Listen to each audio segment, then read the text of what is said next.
I had like an insane budget and I could come up with my newest idea, which is like Florida Man and the River Vikings, and about how Florida Man goes. And tell me more. What is this? So I thought about like a new television series, should be a Netflix exclusive. Florida Man and the River Vikings is a show based on Florida Man going around via airboat through the rivers of Florida, the intercoastal waterway, whatever, and terrorizing local small town communities. Basically take out any sort of newspaper clipping article of some guy committing a crime and just recreate it and bring it into real life. Welcome to the RONU.media podcast. I'm your host, Omar, and today my guest is the one and only Keith Everett. Now, you know him from Geography Now. He's also got his own channel and his own projects. And that's actually what I want to dive into today, man. I am a world-renowned YouTuber. No, but in all seriousness, no, my name's Keith. I play bass a little bit. I dabble in the dark arts of YouTube. I'm a touring backline tech for the Steve Morse Band. I've been his stage manager now for the past few tours. I've been a promoter, I've booked shows, plenty of concerts, worn many different hats in the entertainment industry, and now I'm trying to figure out my own thing, like I think everybody is on this planet. I want to dive into all that. Before we do that, I also want to talk about how you and I met. I co-produce the Nick Llerandi Podcast. I do the video editing for that. We had you on the podcast, and that was a whole lot of fun. Since then, you and I have established a relationship. We interact. We talk about working on projects. We've actually recorded a few episodes of your podcast together. Yep. It's been a blast. How do you know Nick? I met Nick in Brooklyn at a Fallujah, Rivers of Nile, and some other bands were playing show at some metal bar in Brooklyn. And I was like, oh shit, that's Nick from Stimpy Lockjaw, Ever Forthright. And I just looked at him and was like, dude, what's up?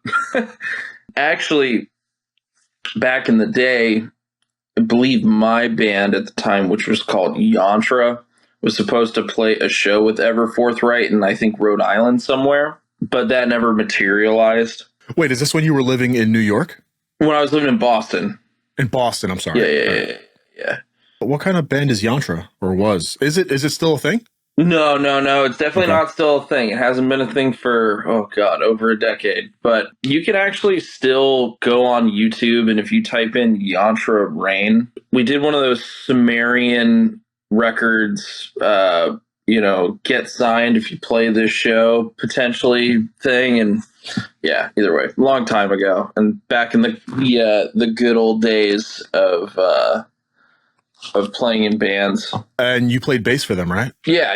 I was the bass player. Yeah, no doubt. Is anyone from that project still doing anything? I believe the guitar player, Mikey Matisse, he's still like producing, and he lives in Los Angeles now, and he does that whole I'm a producer in LA thing, which is good for him. The drummer, Jake Gaberseski, he teaches at Berkeley. And then Jeffrey Bobbin, the other guitar player, he had his own band called The Conduit, and I don't know what's currently going on with him. But everybody's still kind of doing something relatively music related for the most part. You still play a little bass. I mean, I see you on Instagram Live. Yeah. I still play a little bit here and there.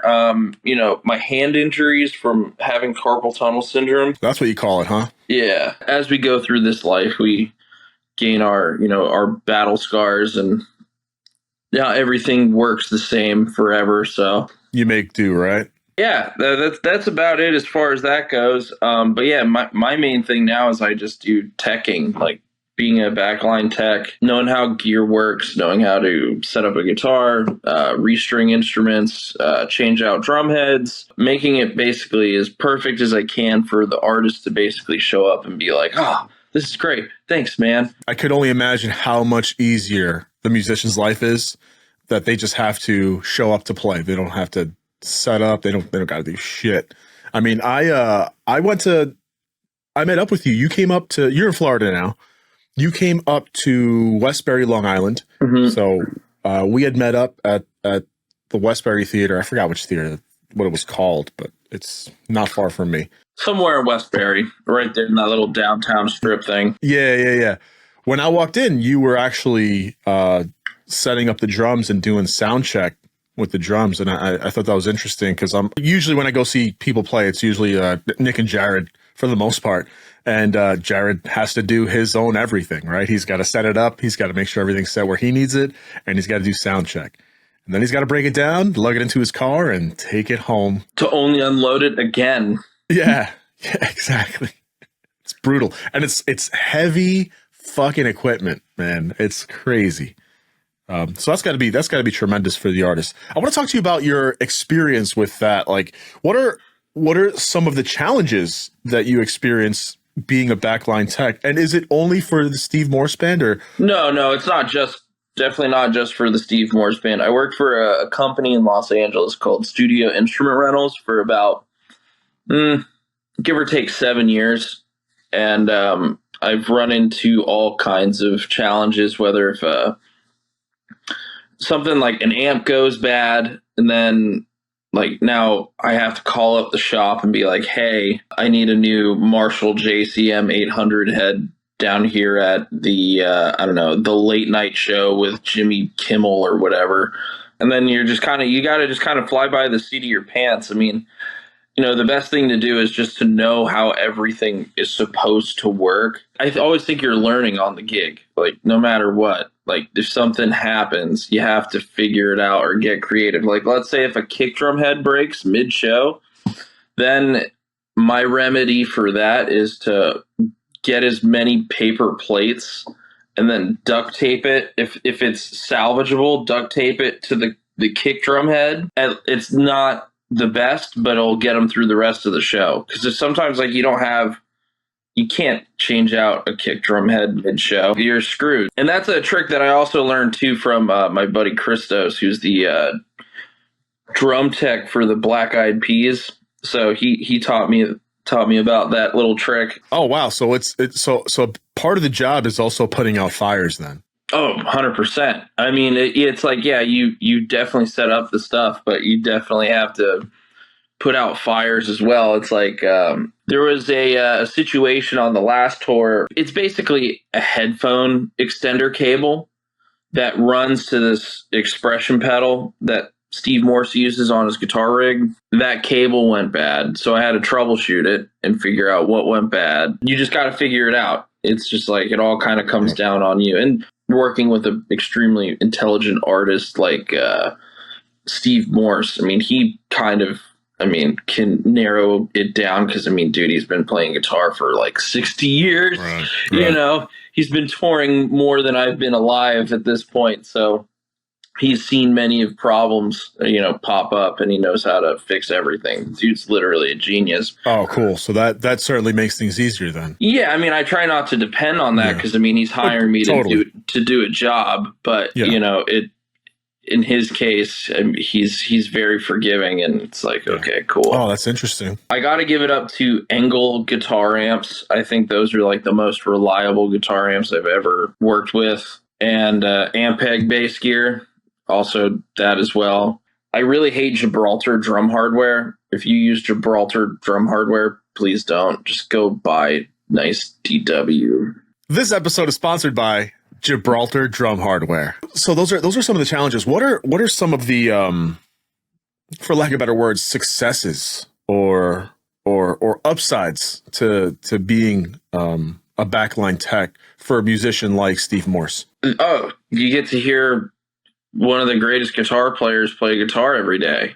Yeah, that's pretty sweet.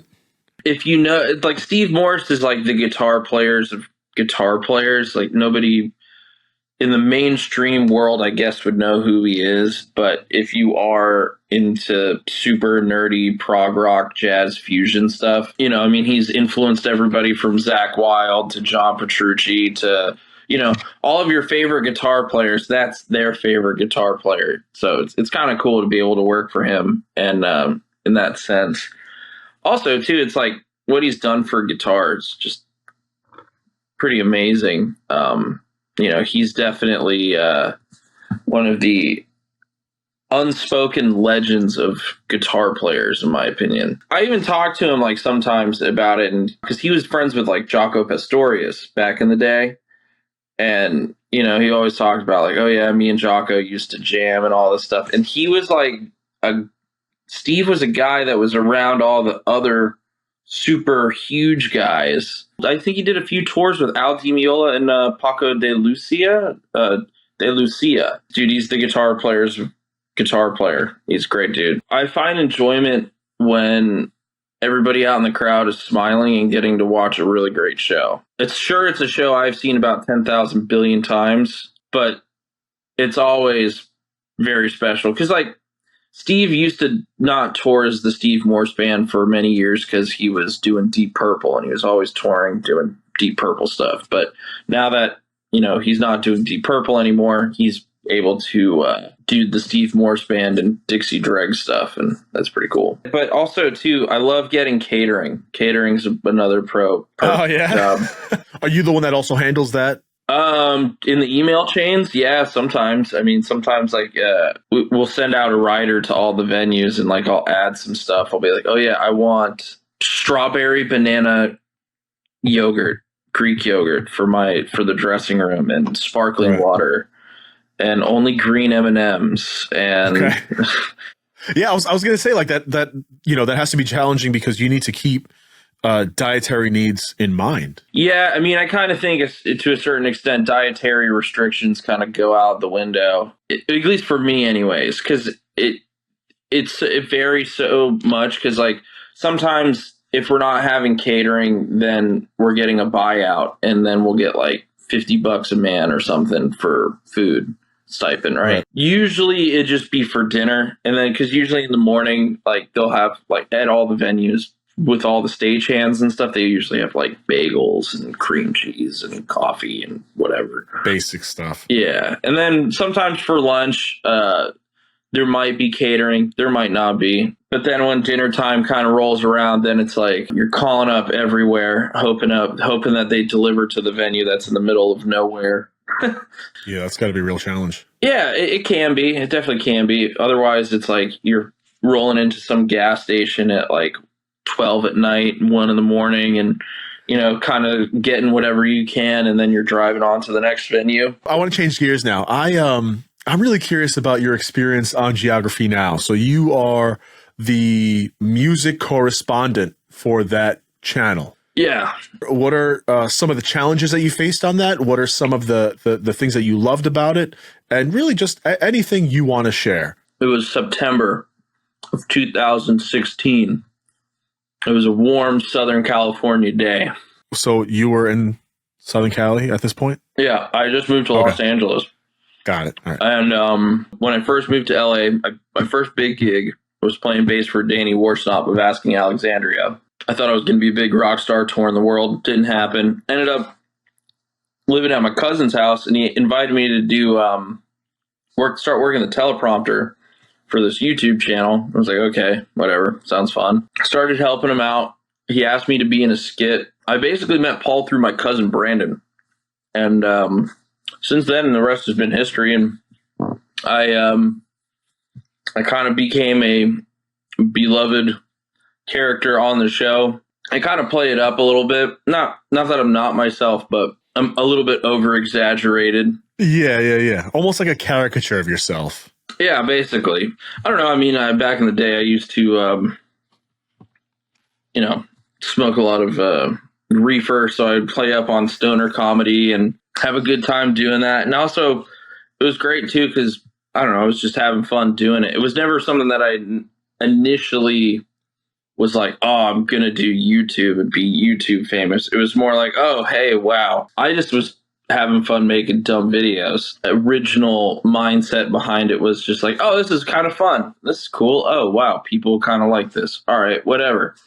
And I never really gave it any thought that it would be like, oh, well, you were just trending number 2 in Norway, and half the country has seen your dumb face talking about things that you don't even really know and understand. You're just reading from, your scripts or whatever. Next thing you know, you're like showing up in some of these countries, and people are just like giving you these like really strange, bizarre looks. And then you're like, what the hell? Do they know me? And then they do. Kind of strange, though. I would say YouTube fame is one of the more strange things that I've experienced in my life. Yeah, that's interesting for sure, man. I'd love to hear more about what countries you've actually visited. Yeah, so back in 2019, before the pandemic, in March of 2019, we had actually did like a fan meetup tour-ish kind of thing / geography. Went to Oslo, Norway. We went to Amsterdam in the Netherlands, Brussels, Belgium, Luxembourg, Paris, France, and I feel like I'm missing something in between there maybe. Might have just been those 5 countries, but those are the 5 countries that I went to on my first go around. And then I've been to like Germany and Poland as well. It's always cool. I mean, it's really, I think I have some photos somewhere of like me with all the subscribers from the YouTube channel and stuff like that. It's always really great to meet everybody that's watched the show. I really like hanging out with everybody. Most of the people know me as like a metalhead, so all these random metalhead people will kind of show up and we'll talk about music and bands, and I'll end up learning about, you know, whatever cool prog metal band that exists in Belgium that nobody knows about or whatever, and kind of learn more obscure things about, you know, music culture in different countries because of that. And it's cool to have a local's perspective on a lot of things, because I feel like when it comes to like travel YouTube and stuff like that, especially, I feel like a lot of the people that are Americans that are doing it, they don't really get to have the benefit of knowing people in those countries. So they get like a more in-depth look. It's more of like a tourist's guide to, you know, exploration of whatever country you're going to, which is cool. If you want to go see the Eiffel Tower, be my guest, but it all kind of depends on what you want to travel for. If you're traveling, you want to be like adventurous and go outside of the norm and, you know, go have a nice little lunch at some cafe in some small middle of nowhere town in Potsdam, Germany or something like that. Having like the authentic experience. Yeah. At least that's what I like to do when I go travel, because it's like, I can get McDonald's when I'm here in the States. I don't need that. I'm trying to go eat some reindeer or like, you know, whatever crazy food I can and hang out with cool people and drink good beer. What were some of the challenges that you faced with Geography Now? I would just say, if anything, being on a YouTube channel is almost kind of like being in a band, dealing with so many different personality types, and there always needs to kind of be one person that's like leading the show and that kind of has superiority over everything, because at the end of the day, it's like if there's too many chefs in the kitchen and they're expecting certain things, I think it's good to take in, you know, everything from everybody. But, you know, I just think it comes down to, I think sometimes communication can just break down. Yeah, that makes total sense, man. I completely understand. And the whole band analogy makes a lot of sense too. Now, I've never necessarily been in a band, but I've toured with Everforth, right? So I was there firsthand for those experiences and seeing the difficulties with managing so many personalities at once, and how one person really needs to take the lead. It's also a lot easier when you have 2 people kind of like running the show and then you have like supporting characters. Right. I mean, it's good to have the supporting characters, but there's got to be one head chef who's overseeing it all and just kind of just charting the path, or the captain of the ship. You know, that's how I feel like in most things in life kind of operate, is that you kind of have to be your own captain of your ship and just kind of roll with it and just see where the big ocean blue takes you. Makes total sense, man. Keith, are you currently working on any projects yourself? Oh my gosh, you could totally check out the Keith Everett Podcast on YouTube. It's actually called the Keith Everett Show, but it's just a stupid name. I just kind of named it that because there's so many people that go like the Jimmy Dore Show or whatever. So I said, okay, I'm going to just call it the Keith Everett Show. That was my thought process behind it, or like, perfect. It is what it is. But yeah, I'm working on content. A lot of it kind of being more reaction based in my dumb thoughts on a lot of things. At least it's what I'm working towards. I mean, if I had like an insane budget and I could come up with my newest idea, which is like Florida Man and the River Vikings.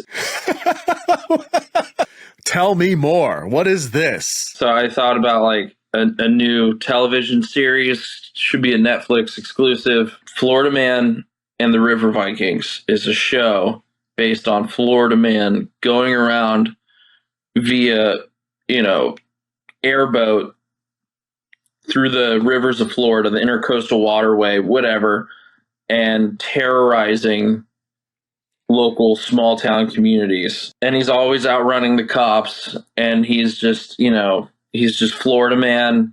And then he has his fellow River Vikings who they go on these crazy adventures and just do all kinds of ridiculous things. Like basically take out any sort of newspaper clipping article of some guy committing a crime and just recreate it and bring it into real life. You heard it here first, folks.